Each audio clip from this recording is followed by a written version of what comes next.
8 SEC on SEC games this week. We have a loaded slate, some danger spots this Saturday. It is time to get the squad together. You're talking ball with the SEC squad. From Alabama to Tennessee, from Georgia to Oklahoma, from Auburn to Texas, it's the local experts of the Locked On Podcast Network bringing you scoops, breakdowns, and the most comprehensive preview of the upcoming SEC weekend. It's the SEC squad, and we have a seat for you. Hurt feelings and thin skins are prohibited. Squad up, you're part of the SEC squad. What is happening, everybody? Welcome into the SEC squad. Sit back, grab your favorite beverage, and join us as we get you ready for another week talking all things SEC. And today's episode is brought to you by FanDuel. Right now, new customers can bet just $5, and if your bet wins, you'll get $300 in bonus bets to use across the app. Download the FanDuel app today. Let's welcome in our squad this week. We've got Stephen Willis, host of Locked On Ole Miss, John Neighbors, Locked On Razorbacks, Jimmy Stein, Locked On Bama, Corey Burton, Locked On Vandy. I'm Chris Gordy, host of Locked On SEC. I think we'll have a few other squad members join us throughout the show, but let's dive into it, gents. As we do every week this time of the show, we start with give us a prediction for your team this week. Doesn't have to be a score prediction, but something that might happen in your game. Stephen, we'll start with you. You got a big one this week. Yeah, Trinidad Chambliss is going to make his first road start. He will not be intimidated by the crowd at Sanford Stadium, and he'll have a good game. Now, I don't know if that'll be enough, but I think he's going to perform pretty well. Real quick, what's the latest on Austin Simmons? Is he getting healthy? And what do they do there? Austin Simmons has been healthy for 3 weeks. Yeah, it's just one of those things. They're playing games. They're playing absolute games. Oh. Wally Pipp. You ride the hot hand of Trinidad Chambliss. John Neighbors, Bobby Petrino coming home as the home head coach of the Arkansas Razorbacks. Give me your prediction for this week. Well, Arkansas with Bobby Petrino as head coach was 3-0 against Texas A&M when they played each other in Arlington. And since that point in time, from 2009 to 2011, Arkansas has beaten A&M one time. And so, I think it's going to be an interesting one. I think it'll be fascinating. I don't like the matchup itself, but Arkansas also loves playing terrible at home. So don't like their chances, but hopefully they just know how to hold on to the ball and figure that out. Yeah, if you could give me a prediction that that Arkansas forces at least 2 punts, I'll maybe feel good about Arkansas. But if they don't force any punts, I don't think they have a chance. We'll get into that one a little bit later. Jimmy Stein, give me a prediction for Alabama. I think Alabama this weekend scores the most points they've scored in an SEC game so far this year, but also give up the most points they've given up in an SEC game this year. Kind of a bit of a track meet in Tuscaloosa Saturday night. Yeah, I don't think we'd be shocked by that if that happened. A score fest breaks out in Tuscaloosa. How about Corey Burton? Give me a prediction for the Vandy Commodores. I think it's going to be a relatively low-scoring slugfest at the 11 a.m. kick on ABC. LSU's having trouble. They put up a ton of yards, but they're having trouble putting it across the goal line. And Vanderbilt's going to play ball control a little bit, and I think that method is going to favor the Commodores. Big game for both those teams. Jay Smith jumping in with us from Locked On Sooners. You guys have a big one coming up this weekend at South Carolina. Another one. Give me a prediction for Oklahoma. Yeah, we got another big one coming up this weekend. It feels like we're going to actually have 4 straight big ones, so let's just, keep it real there. But, no, I do think that the Sooners get back on track a la the Michigan game in this one. South Carolina's been struggling on the offensive side like a lot over the last few games, and so I think we could take advantage of it. So I kind of expect us to probably – I can see us offensively doing real good and having our defense really give South Carolina problems. Yeah, I feel the need to just point out that somebody pointed this out on Monday, and I've been echoing it all week long, that the teams that currently ranked 1, 2, and 3 in the polls, Miami, Ohio State, and Indiana, their remaining schedules currently include no ranked teams. How do you feel about that, Jay, knowing what Oklahoma's got the rest of the way? Look, we got and shockingly, because South Carolina's not even ranked now. They were going into this at the beginning of the season. This was actually a part of that gauntlet. But shoot, every game we play for the rest of the season is against a ranked team. It's just so disrespectful. So disrespectful. Yeah. So Welcome to the SEC, I guess, right? well, Exactly, right? The outsiders go, well, yeah, if you rank all the SEC teams, of course, when they play each other, it's ranked on ranked. They're ranked for a reason, dummies. They're not just we're not just putting them up there because we just want to prop up the SEC. And by the way, this was the case before ESPN and ABC had all the TV rights. People keep saying, "Oh, it's because they have the TV rights." No, this was the case before this. 20 years, yeah, at least. Let's jump into it, gents. Let's start because we got 8 games to take a look at. Let's start with the big one, 2:30 Central on ABC. Number 5 Ole Miss at number 9 Georgia. College game day will be there. Of course, Ole Miss won this game a year ago. Steven, what's the key to victory for Ole Miss? Stopping the Georgia run game. Georgia, ever since Vince Dooley, have been running back dominant. If you can make them one-dimensional and force Gunnar Stockton to beat you throwing the football, maybe he does it, but that's the path of easiest resistance, because if Georgia is able to run the ball and Bobo is able to get the play action pass going, this wide receiver group for the Georgia Bulldogs is much better than a year ago. It's going to be imperative that Ole Miss stops the running game. Anybody else got a feel on this one, Ole Miss at Georgia? Well, Georgia's defense has to figure things out a lot sooner than they did against Auburn, or Ole Miss is going to run them out of the building. I mean, it was the first half up until the punch out on the goal line was absolutely atrocious for Georgia's defense, and they can't do that, or Ole Miss is going to 50-piece them. Yeah, to me, the Washington State game was not a true indication of who Ole Miss actually is. That was the perfect example of an overlook. That was a perfect example of a trap game. I tried to tell, I mentioned that to some folks before. I was like, hey, man, Washington State's going to give Ole Miss problems only because Ole Miss has Georgia the next week. And that's exactly what it looked like. It just looked like they just was discombobulated for a game that they shouldn't have been. And rightfully so. Georgia is going to be a tough challenge, but Georgia isn't the Georgia of years past. You can see there's some cracks there. There's some spots you can take advantage. And I think Ole Miss, if they are willing to just air it out nonstop, just like in the Tennessee game, they have a good chance of being spoiler out there. If I flip it, oh, go ahead, Jimmy.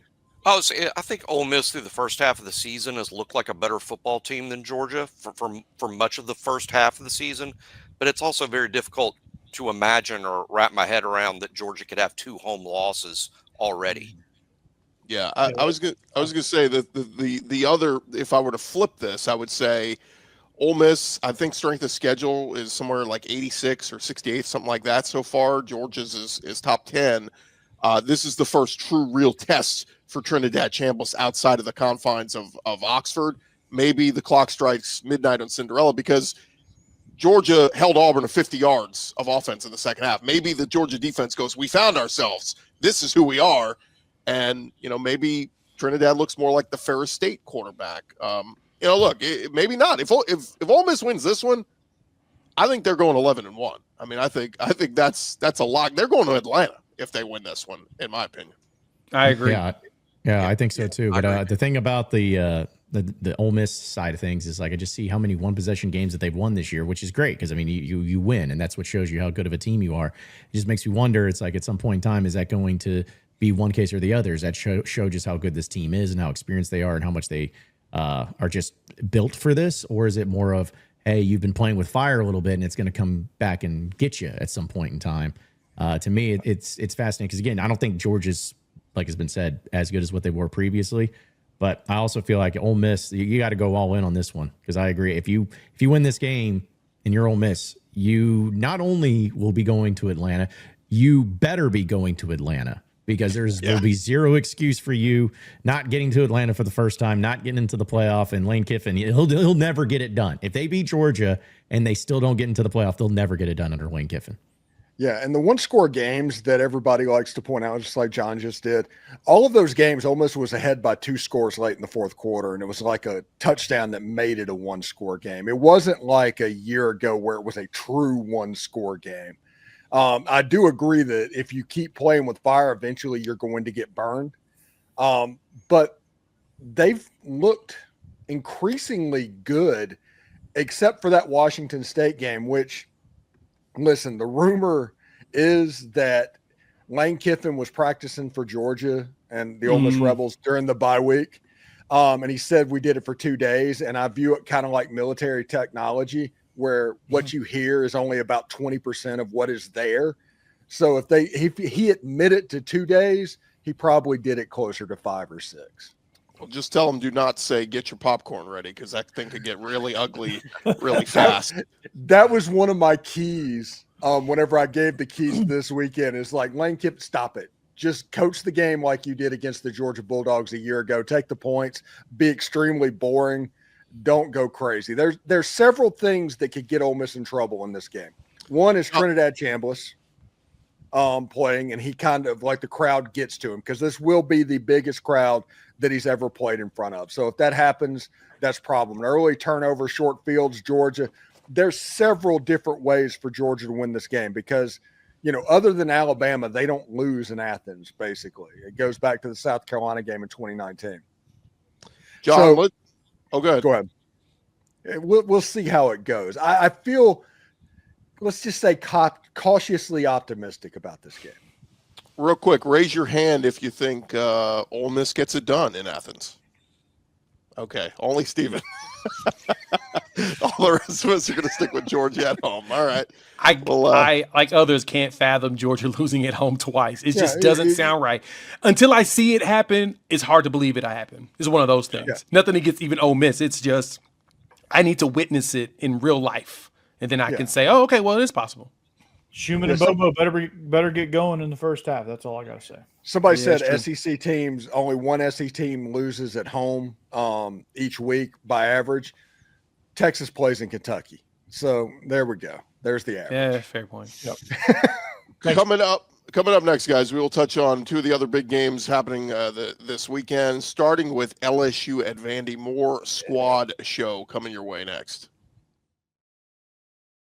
Back to the squad show in just a second, but when the opening whistle blows on a new repair, get your crew moving forward with SupplyHouse. Order today and see parts on your doorstep tomorrow. Over 280,000 plumbing, HVAC, and electrical items from the most trusted brands in the business. Their real-time inventory and honest lead times keep you from punting on projects, while their industry-leading customer service always has your blind side covered. If you need parts fast for a project you're getting started on, SupplyHouse, they got next-day delivery. Talk about a game changer. The part finder tools and 3D schematics can save you hours on jobs where every detail matters. And you can join their free Trademaster program today and start scoring some serious perks like priority shipping, lower prices, even a dedicated support line to give you that attention that you may need. Visit supplyhouse.com and you can sign up for free and use our promo code SHCollege5. That's going to get you 5% off your first order. That's over at supplyhouse.com. Real people, real service. This episode also brought to you by our friends at FanDuel. And, of course, NFL season, we're in the thick of it. College football as well.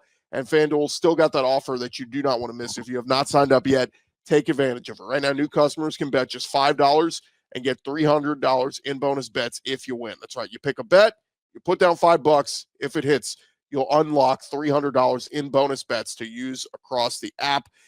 Very cool stuff there. Of course, FanDuel giving you plenty of different ways to get in on the action, from parlays to player props, even the live lines during games going on at that minute. You can make it happen.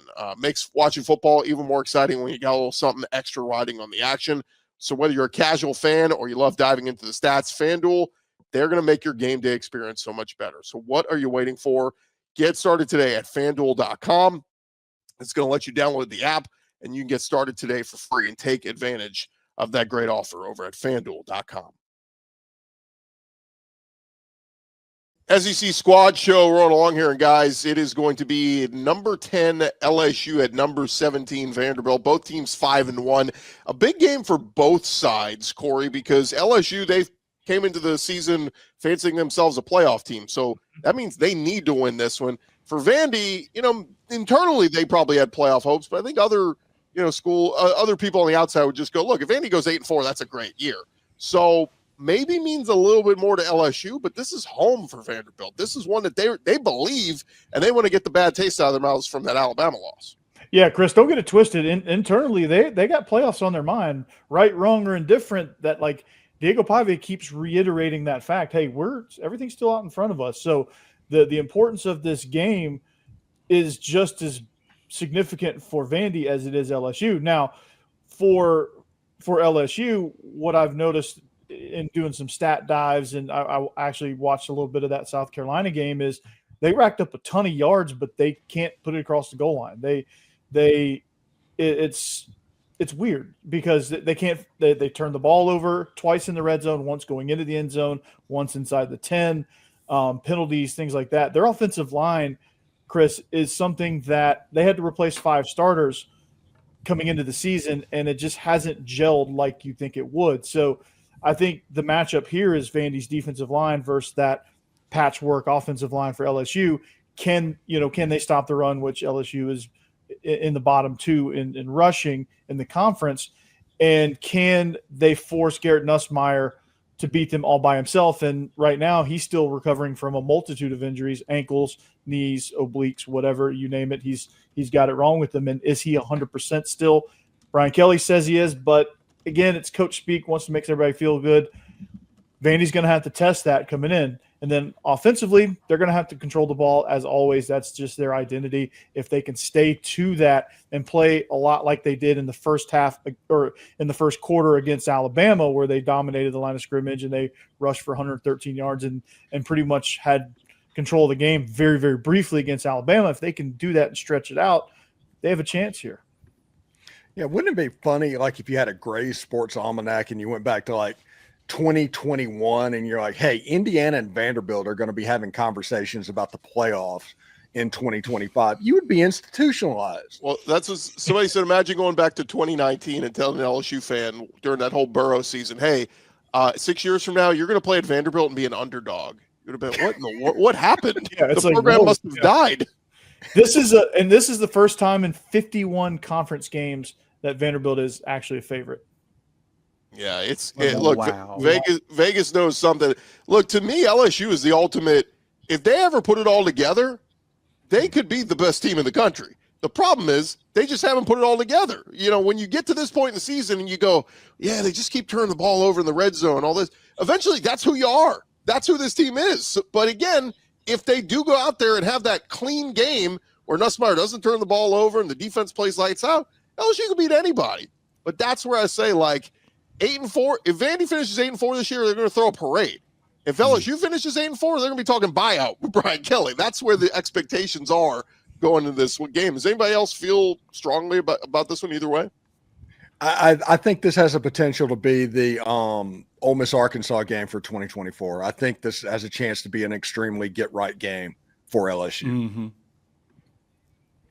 Yeah, I think there's opportunity for that as well. But I do think that Vanderbilt actually prevails and wins this game. I think Diego Pavia actually puts the team on his back and stops turning over the ball for a change and winning it. I mean, to me, the ineptness I've seen in LSU's offense is just baffling. I mean, you get 5 interceptions against Florida and you only score 1 touchdown, and then you get a pick 6 to add a second touchdown.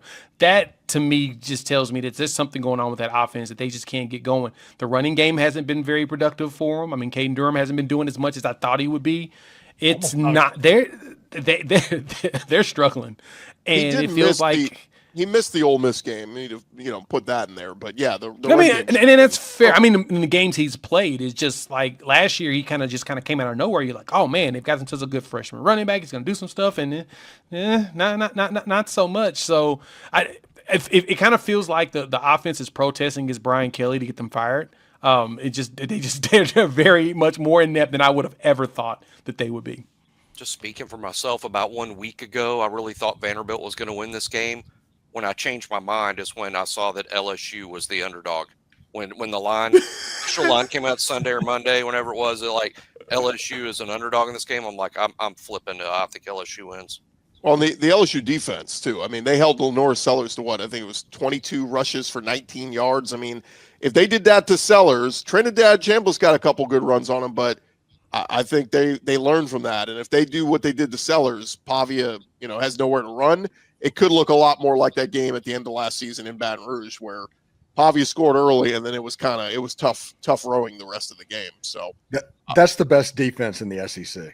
I mean, to me, it's not even close. And I realized that Ole Miss was able to get over on them a couple of times, but like at the cornerback position, they're so long and athletic all over the field. And Vandy is good. What they do very well. But the problem is you don't have the size speed ratio to where if things start going good for LSU, there's not going to be anything that Vandy can do, if that makes sense. To stop them. Yeah. Steven said LSU the best defense. Watch those Georgia and Bama defenses the next few weeks. I think they're going to have something to say about best defense in the SEC. Real quick, guys, this segment, let's jump over to Texas A&M, number 4. Texas A&M. That just doesn't feel right to say. The Aggies, but they've proven it so far. They're going into Fayetteville to play Arkansas. John Neighbors, Bobby Petrino, back as your head coach in Fayetteville. Got to think he's going to get a standing ovation at the start of this one. Well, yeah, of course. I mean, listen, it was about like last week when we talked about it with Arkansas and Tennessee. It was a matter of like no one knew what the team was going to look like. Last time we saw them was against Notre Dame, where they just completely gave up. And it was like, okay, so are they going to continue to fight? Are they going to continue to play? Are they going to care? Or, what's the situation? And I think even though it was a loss against Tennessee, I think it was very obvious that the team was playing a lot harder than they did in the previous week under the Sam Pittman era. And so I think people are hopeful for that and hopeful that they can build upon that. A&M's really good. Again, I don't like the matchup of it. I know the Moss situation there with A&M is pretty fascinating because last time they had to go without him for a while, it didn't go well for their offense. But this is the first time also Arkansas has played A&M in Fayetteville since 2013 and Johnny Manziel. So there'll be a lot going on there. It's Darren McFadden. They're honoring him. They're getting him his jersey and everything up in the rafters, which will be great. Looks like there's going to be a tornado that's going to hit. So it's going to be awesome. It's going to be a classic Razorback event, sounds like. I think SEC road games are where undefeated records go to die. So I'm not going to be shocked if Arkansas pulls this off. Well, look, the Cam Newton jersey retirement didn't go well. Let's hope the Darren McFadden jersey retirement goes well. Yeah, I don't know, man. Like A&M has left Kyle Field once this year, and that was at Notre Dame, and it took a miracle and a prayer for them to pull that one out. Give them credit. They found a way to win, but I just keep looking at it. Like, that's why I say, like, if Arkansas's defense wasn't so putrid, if they could just get a few stops, I'd love them in the upset. I just don't know if they could slow down Marcel Reed. Well, see, and that's the problem is that it's like if they just didn't fumble the ball, Sam Pittman would still be the head coach. Like, it's just simple things like that. And that's what's kind of been the MO for Arkansas is just they do the little things that make them lose these games. And it's extremely frustrating to watch. And so that's where it's like I feel like Arkansas will be competitive. I think they should be competitive. But it's like I'm looking at these spreads and whatnot, and I see that Arkansas is as big of an underdog against A&M as Ole Miss is against Georgia. And I'm like, what? How does that make sense at all? But it's the truth. It's going to be a game that I think will be hard fought. I think Petrino's going to have a game plan, and as long as you keep Taylor Green upright. But if you keep fumbling the ball, it doesn't matter. You're going to lose, and A&M's a good enough team to beat you. Real quick, guys, show of hands. Who likes Arkansas to upset A&M? Raise your hand. Yeah, I'll go. Oh, Okay, all right. We got 2 in there. We got 2. Idiots. They helped me Oh, we got 3. Surrounded by morons. I'm telling you. Hey, real quick for rewind, Vandy at LSU. Who thinks Vandy beats LSU? Raise your hand. I mean, probably just me. But I know. Okay, so 4 of I'm you. kind of on the Vandy train. Whoa. I just want it to happen so I can laugh. Come on, Corey. Come on, Corey. You know I've been on the more Vandy train this indictment whole on time. LSU Oh, at yeah. this point. I know you have been. That's and I appreciate that. I'm We a welcome closet Vandy fan. We welcome in our buddy Eric Kane, the Locked On Vols. When we return, guys, some more big, massive matchups this week, including the 3rd Saturday in October. We'll discuss that coming up next. More Squad Show in just a second, but first, Mazda. Mazda crafts cars for those who do more than simply move. Mazda delivers confidence with every ride, with more IIHS Top Safety Pick awards than anyone else. From footwork to breathwork, athletes, they sweat all the details. Mazda, they bring that same intention to how they craft every model. And you can feel the Japanese craftsmanship in every detail, from the metallic accents to the available Nappa leather upholstery. You can make everyday drives feel like anything but. From smooth handling to intuitive controls, and with the all-wheel drive standard in every crossover SUV, you can drive with confidence throughout almost any season. Like our players, we sweat every detail, because when you make every move count, impossible becomes irrelevant. Mazda, move and be moved. If you're looking for a new vehicle, recommend our friends at Mazda. Check them out today. Mazda, move and be moved. All right, guys, 6:30 Central on ABC. It is number 11 Tennessee at number 6 Alabama. Tennessee has won 2 of the last 3. It just feels weird saying that because they lost, like 16 in a row. But 15, get it right, 15. Whatever it was. Eric, Jimmy, help us out here. What are you feeling on this one? Go ahead, Eric. I mean, John can attest. Arkansas just played Tennessee. It's an explosive offense. It's a fun offense to watch. Got a really good quarterback. Defensively, man, you can sack the quarterback for days. You can take the football away, but anything else, just garbage right now, to be honest with you. I mean, Tennessee run fits are awful. They can't defend the pass. It's the definition right now of boom or bust because, again, you are leading the nation in sacks, and you are top 10 in TFLs, and you're number 2 in defensive touchdowns. And you're like top 10, I want to say, in takeaways. Yet you can't defend the pass and you can't defend the run right now. They're getting healthier, but man, it's so frustrating. So I mean, I thought the Tennessee-Arkansas game went about like I thought it was going to be. I thought Tennessee would pull away in the end. It had a 17-point lead in the second half, and should have known Tennessee was going to let it come back and is going to 3-point deficit. So I say all that to say I think Tennessee will go on the road. It's a place Tennessee has not won since 2003. I think Tennessee's going to score a lot of points, just because I don't think that. The offense is going to slow down. I think Tennessee will be opportunistic defensively. I think Tennessee will sack Ty Simpson a little bit, but Ty Simpson is playing really, really well, and that passing game's humming. I think there's a lot of opportunity here. Tennessee could certainly win this game. I don't trust the defense. I just don't. I think it's going to do a lot of good things, but it's going to do a lot of bad things. And if you can't trust the defense like that on the road, it's going to be hard to pull off an upset, in my opinion. Yeah, that's the thing about Tennessee's defense is obviously they do give up a lot of points, and it's easy to imagine Ty Simpson having a big game here. But Tennessee also gets after the quarterback, and Alabama's had issues protecting Ty Simpson at times, even against Missouri last week, giving up 4 sacks. If Tennessee is able to consistently affect Ty Simpson, then maybe Alabama doesn't have the big scoring night that many think. But I tend to agree with Eric. I think there's going to be a lot of points in this game. I think it'll be a bit of a track meet, not like Georgia, Tennessee. I think Tennessee's going to be able to affect Ty, and that's going to affect Alabama's point production. Also think Alabama's just a little bit better on defense, and maybe even Georgia is right now. I think there'll be a lot of points, but not like Georgia. It won't be 44-41, but maybe both teams in the 30s isn't going to surprise me at all. Something concerning about Tennessee's defense again.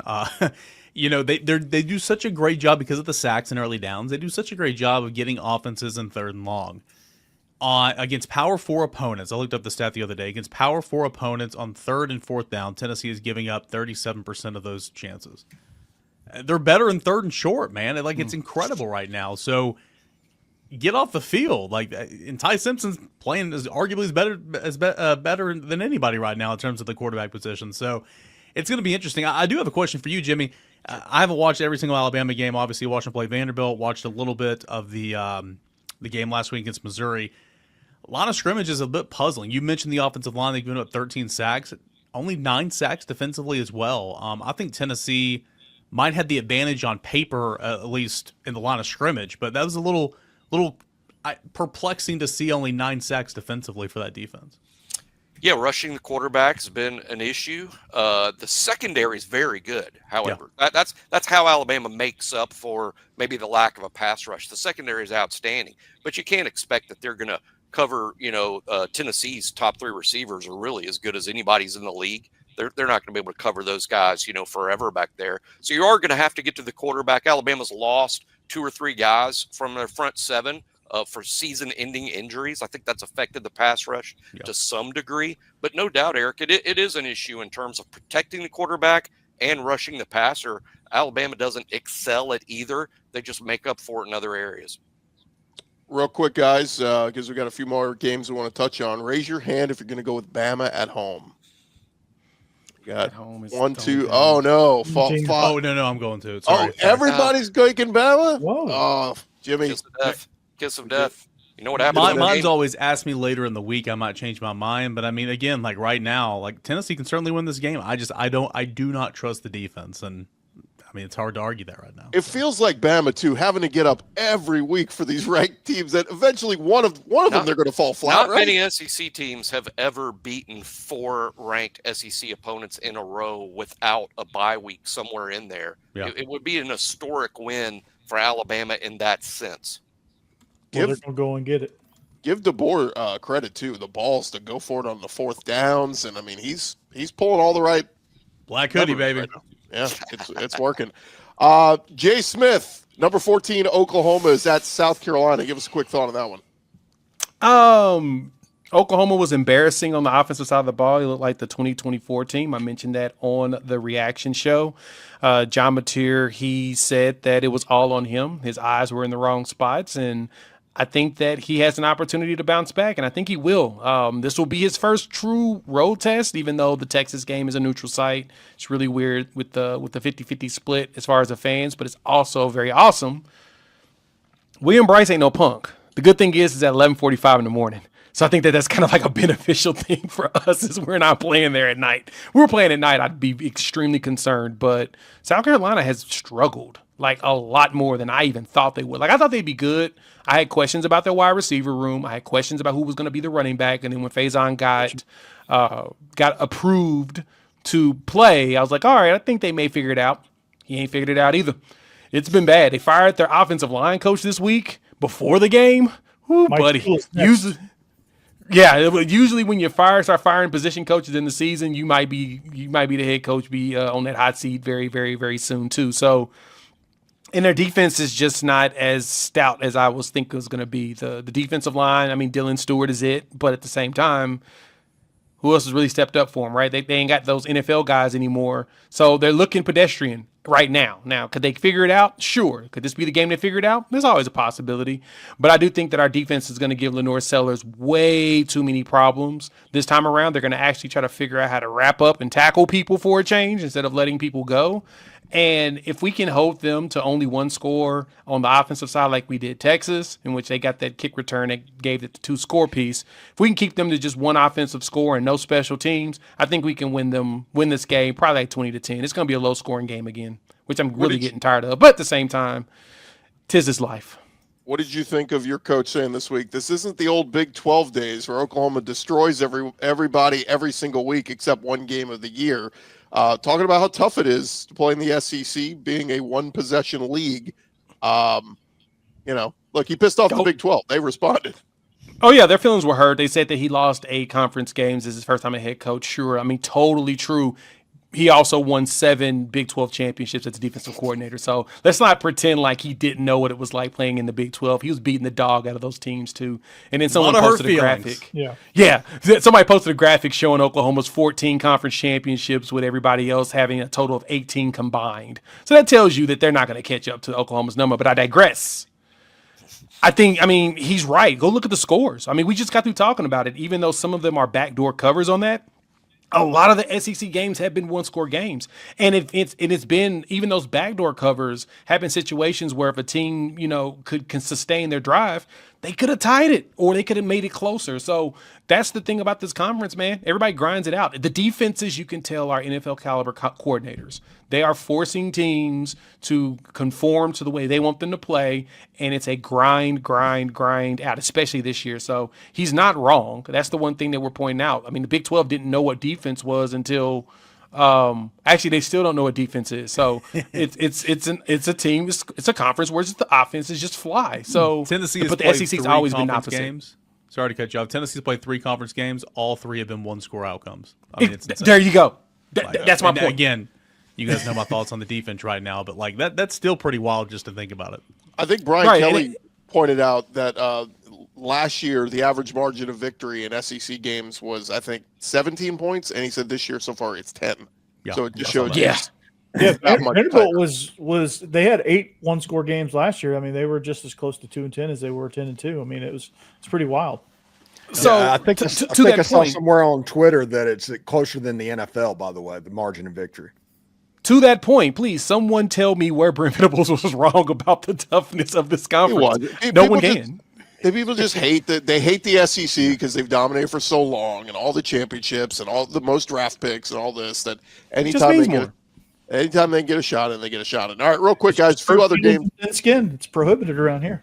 A few other games just to get a quick thought on. Mississippi State at Florida. Anybody got a feel on this one? Because there are rumblings this could be Billy Napier's swan song.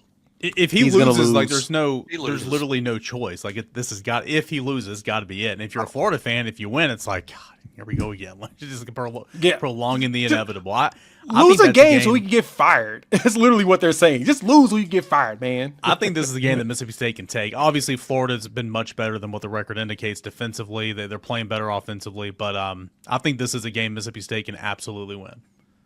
Yeah, no doubt.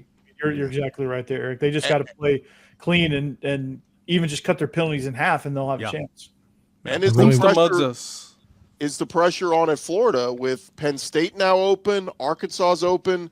Maybe Florida's like, we got to get Napier out of here so we can start vetting some candidates here. The vetting Franklin's probably already going on. Yeah. They're vetting them anyway. Everybody they've already called about it, but James Franklin in Florida would be scary as heck. Oh, it would be. We saw what he did at Vandy when he was there. He'd be terrifying down there with the program that feels like they really, really, really, really want to win and has shown that they can win at certain points.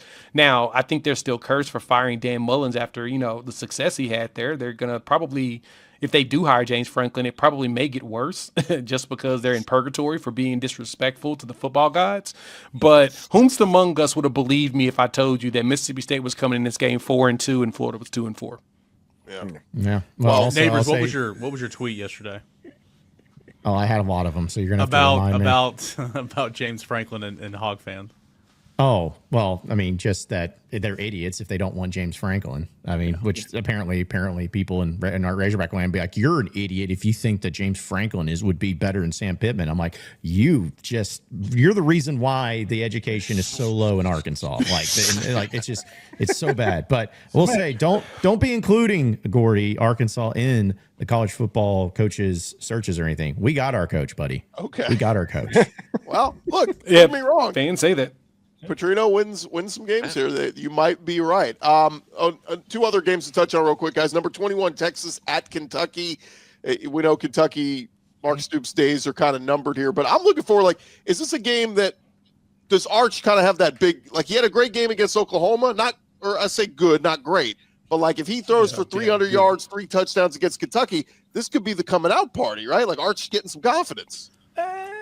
If he's going to do that against any team, it would be Kentucky. This also could be Kentucky Ole Miss 2024. Yup, exactly. This could be exactly that. This could be the hangover from that win, that emotional rivalry win. They go to Kentucky and Kentucky beats them up, and they end up losing it. They're not ready for. It's going to be a rock fight that he may not be prepared for. They're probably overlooking Kentucky because Texas has right after them Mississippi State on the road back-to-back weeks, and then Vanderbilt. They could be trying to overlook them and say, we need to prepare for Vandy. Games to overlook Kentucky for. Gotta love that. It's crazy that people are overlooking teams to play Vandy too. Isn't that crazy? Look, that's amazing. And I'm here for that. Also crazy in the SEC that you get Kentucky, Mississippi State, and Vanderbilt in a row, by the way. That's nothing against those teams because they're all pretty good. But when you look at all 16 teams in the league, that's a quite fortunate stretch. Bama would have liked one of those the last few weeks, Jimmy. Yeah. And it's not like what Oklahoma's about to face starting. I was about to say starting now, starting a couple of weeks ago, and then for the rest of the way. Right.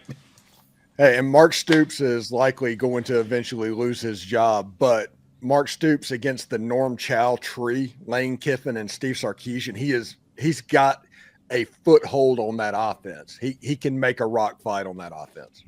Norm Chow. Look, for one more week, though, Texas is alive in the playoff hunt. They can do this. They just have to run the table. No one wants that.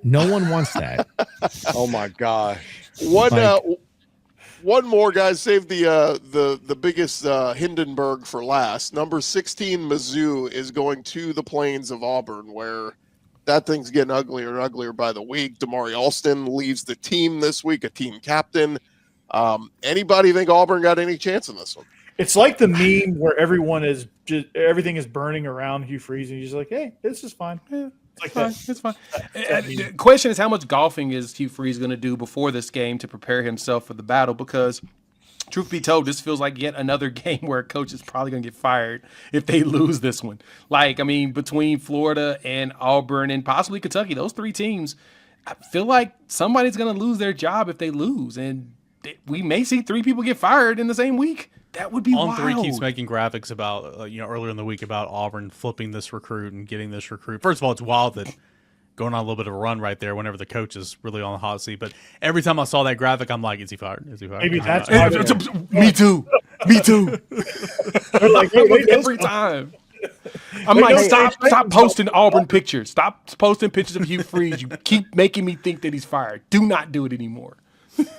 How about the fact that when Austin left the team, they put out like violation of team, some sort of verbiage that made it sound like didn't meet Austin was expectations. some sort of something didn't like meet that. expectations. And Standards of the team. Yeah, good luck recruiting if you can throw your players under the bus whenever they're trying to make money, because that's what this is about. He just wants another year to make money because he's not going to play in the NFL. He wants another chance, another bite at the apple. And you're going to throw him under the bus and do that. Good luck recruiting.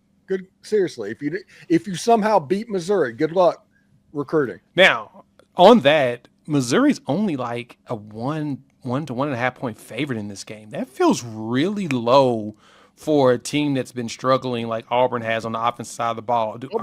Is Vegas really Jordan Hare is a tough place to play still, and it's a night game. Yeah, I mean, it's at 4:45, so it's going to be dark. And also, let's be honest about this. Like, first off, like Auburn's going to win this game, and second off, like this is the first game away from the rock place that this Missouri team plays at, like for the season. So, like, true. So it's like they're going to get in a different atmosphere. It's going to be on the road, and honestly, the main reason I think that Auburn wins this game, it's not like because I think Auburn's great or anything. I just feel like with Missouri, that Bama game, that was it, man. That was their time. That was their time to finally put themselves in the driver's seat. I think they went all out, and I think they're going to have an emotional letdown afterwards, especially going on the road. Guys, this is a new weekly segment. Neighbors calls his shot, and he's hit a couple of these. So save this clip. We may have to put a sponsor on this or something. Neighbors. I'm about to put money on them right now. I'm in Vegas this week for work, so I'm going to go ahead and put a whole bunch of money on Auburn. Apparently, on Auburn. Yeah, I'm gonna send you half the proceeds, John. Yeah, if my team can't win, at least your teams can. Whenever I pick them. I will say this: Jackson Arnold is kind of like going towards the Steve Sachs territory, the Chuck Knobloch. He is developing the yips something fierce. He can't even complete a slant pass. So I don't have his stats in front of me. I saw a tweet, so who knows if it's true or not. But it said something like he's got the lowest passer rating in the SEC, but he hasn't thrown a pick. Yep, right. That is 100% correct. And like I know they're not throwing it a lot with him, but that is still not throwing the ball enough. Right. It's an ground incredible is intercepting the ball is what's happening. Yeah, well, they don't throw it down the field because he can't. And every time they try to throw it down the field, he gets sacked. They've got a great wide receiver core, but it's just kind of going to waste. Yeah, future. He is 16th in the conference in passer rating at 124.29. He is dead last. 0 picks, 5 touchdowns, and he has thrown 165 passes. I don't think Jay is shocked at any of this. Corey. Oh no, I'm not. We tried to tell them that. We tried to for some reason. No, and the bad part is you can tell that Hugh Freeze has basically told him, do not throw an interception at all, period. And so he is clamming up from it. Like on our side, I know that the coaches was like, dude, if you throw a pick, that's fine. The defense will help you. Just throw the freaking ball. It's the opposite there, and he's still just like this. No, it's bad. He hasn't thrown for 1,000 yards yet, and he's played in 6 games. That's so bad. Cam Coleman and Eric Singleton outside. Yeah. That's the old mantra. If you don't throw it into trouble, you can never turn the ball over. So, you'll also never score a passing touchdown. There's that part too. That too. Jimmy, it's future Lane Kiffin wide receiver Cam Coleman. If he was tired, there will be a significant portal watch going on there. Yeah, Ohio State on line 1. They want Jeremiah Smith and Cam Coleman next year. That would be absolute insanity. But, gents, it's been a good week for the squad show. Hopefully, we wish good luck to all your teams this week, and hopefully none of them lose. Eric and Jimmy, sorry, one of them has to lose. Remember to follow and subscribe to Locked On SEC, or your favorite SEC school will be covering your team every day throughout the season. Part of the Locked On Podcast Network covering your team every day. For Jay, Steven, John, Corey, Jimmy, Eric, I'm Chris. We'll talk to you guys next week on the Squad Show. Peace. Go Balls. Go Balls. Anchor down. Howdy toddy. Boomer Sooner. That Texas A&M dog sucks.